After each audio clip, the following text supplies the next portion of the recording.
اعوذ باللہ من الشیطان الرجیم بسم اللہ الرحمن الرحیم انا عرضنا الامانۃ علی السماوات والارض والجبال فابین ان یحملنها واشفقن منها وحملها الانسان انه کان ظلوما جہولا لیعذب اللہ المنافقین والمنافقات والمشرکین والمشرکات ویتوب اللہ علی المؤمنین والمؤمنات وکان اللہ غفور الرحیم۔ سورہ احزاب کی آخر کی دو آیتیں میں نے تلاوت کی ہیں۔ ان آیات کریمہ میں اللہ تعالیٰ نے انسان کی عظمت، اس کا شرف، اس کو بیان فرمایا کہ جو مقام اس کائنات میں انسان کا وہ کسی کا نہیں، اور دوسری طرف اس کے مقام کی نزاکت بھی بیان فرمائی کہ جس کٹہرے میں یہ کھڑا ہے زمین و آسمان کی کوئی شے اس میں نہیں کھڑی، مرتبہ بلند ہے مگر نازک بڑا ہے۔ تو اس کا مختصر بیان کرنے سے پہلے حکیم صاحب نے جو کوئی بیان فرمایا، اللہ انہیں سلامت رکھے، اس بارے میں ایک دو باتیں ذہن میں آ گئیں، اپنی تذکیر اور آپ دوستوں کی یاد دہانی کے لیے دہرا دینا چاہتا ہوں۔ ایک اللہ کے بندے نے جو ربائی کہی کہ وقت بہت تھوڑا ہے، زندگی پتہ نہیں کس وقت ساتھ چھوڑ دے، وہ کام کر کے عمر خوشی سے کٹے تری، وہ کام کر کے یاد تجھے سب کیا کرے، جس جا پہ تیرا ذکر ہو ذکر خیر ہی، اور نام تیرا لیں تو ادب سے لیا کر۔ ایسے کام کر کے مر کہ بعد میں لوگ ادب سے نام لیا کریں۔ جن صالحین کا ہم تذکرہ کرتے ہیں، جن کے لیے کہتے ہیں صراط الذین انعمت علیہم، وہ ایسے ہی ہیں کہ انہوں نے ایسی زندگی گزاری کہ ہر ممبر و محراب میں، ہر مجلس میں ہم ان کو رحمۃ اللہ علیہ کہتے ہیں، ادب سے ان کا نام لیتے ہیں۔ ہماری ان سے رشتہ داری کوئی نہیں، نہ اس وقت ان کی حکومت ہے، نہ وہ کچھ ہمیں دے رہے ہیں، مگر ان کا کارنامہ اتنا پاکیزہ اور اچھا ہے انسانیت کے لیے، ایسی انہوں نے بھلائی کی بات کی کہ ساری امت جو ہے نا اس کے سر جھک جاتے ہیں، ادب سے یاد کرتے ہیں، حضرت کہتے ہیں، سیدنا کہتے ہیں، رحمۃ اللہ علیہ کہتے ہیں۔ اس لیے اللہ کے بندے نے بالکل ٹھیک بات کہی کہ وہ کام کر کے عمر خوشی سے کٹے تیری، وہ کام کر کے یاد تجھے سب کیا کرے، جس جا پہ تیرا ذکر ہو ذکر خیر ہی،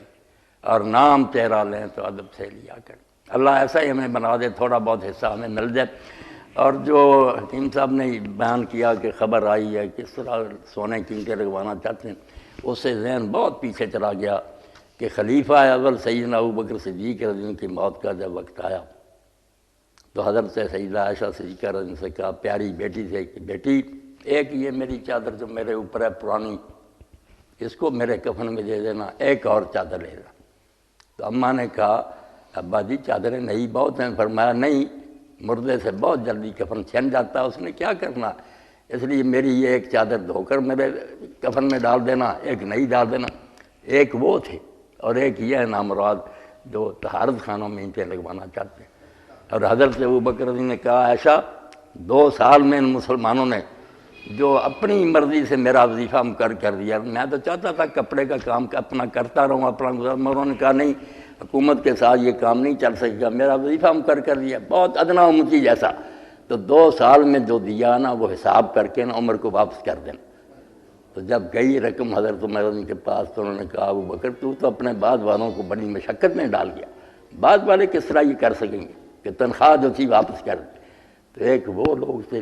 جن کو اقبال رحمۃ اللہ علیہ فرماتے ہیں، مسلمانہ کے میری کردان در شہنشاہی فقیری کردان۔ وہ مسلمان جو حضور نے تیار کیے تھے، انہوں نے جب حکومت کی تو حکومت میں فقیری کی، حکومت نہیں تھی، یہ تو دبا ہی ہے کہ وہ حکومت کیا، پھٹا لباس ہے، مکان گرا ہوا ہے۔ مسلمانہ کے میری کردان در شہنشاہی فقیری کردان۔ وہ مسلمان جو سربراہ تھے امت کے، وہ شہنشاہی میں فقیری کرتے رہے، در عمارت فقر را افزودان، جو عہدہ بڑھتا جاتا تھا اتنا ہی ان کی فقیری بڑھتی جاتی تھی، تنخواہیں زیادہ نہیں ہوتی تھی بلکہ کم ہوتی جاتی تھی کہ ہم امت کے اب باپ ہیں، ہمیں کم سے کم وظیفہ لینا چاہیے۔ در عمارت فقر را افزودان، ہم تو سلمہ در مدائن بودان۔ وہ اس طرح زندگی گزار گیا جیسے سلمان نے مدائن میں گزاری۔ اب حضرت سلمان فارسی کا بھی ملک تھا، وہیں کس طرح حکومت کر گیا تھا، 1,00,000 کے ہیرے پیٹی پر ہوتے تھے جو دربار میں سپاہی کھڑا ہوتا تھا، وہ کہتا میرے دربار میں اس سے کم پیٹی والا سپاہی کھڑا میری توہین ہے، اور بھاگا بھی آئے تو کئی ہزار باورچی ساتھ تھا، عیاشی۔ مگر سلمان کو جب حضرت عمر نے کہا علاقہ فضا مدان کا تو ہی گورنر، وہاں جا کر رہے، لوگوں نے کہا آپ قصر عمارت میں رہیں، گورنر ہاؤس میں کہا نہیں، مسجد میں ہی نہ فیصلے کرتے، درخت کے نیچے اینٹیں رکھی تھی اس پر سو جاتے، ایک پانی کا گھڑا تھا اور ساتھ پیالہ تھا، اور جب موت کا وقت آیا تو اس وقت رو رہے تھے۔ لوگوں نے کہا آپ روتے ہیں، حضور نے اتنی بشارتیں آپ کے بارے میں کہی ہیں، تو کہا یار اللہ کے رسول نے، میرے حبیب نے صلی اللہ علیہ وسلم کہا تھا کہ سلمان آگے بڑی مشکل چڑھائی ہے، سامان تھوڑا لے کر آنا، یہ گھڑے اور یہ اینٹیں وغیرہ بھی زیادہ سامان ہے مسافر کے لیے، کیوں میں نے اکٹھا کیا۔ اس کو اقبال کہتے ہیں حکمران بود و سامان نداج، اس علاقے کا گورنر تھا جہاں کسریٰ حکومت کرتا تھا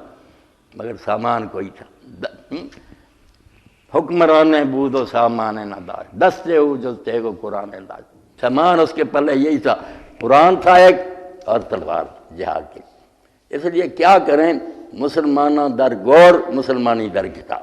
اسلام کتابوں میں رہ گیا، مسلمان قبروں میں چلے گئے جو صحیح مسلمان تھے۔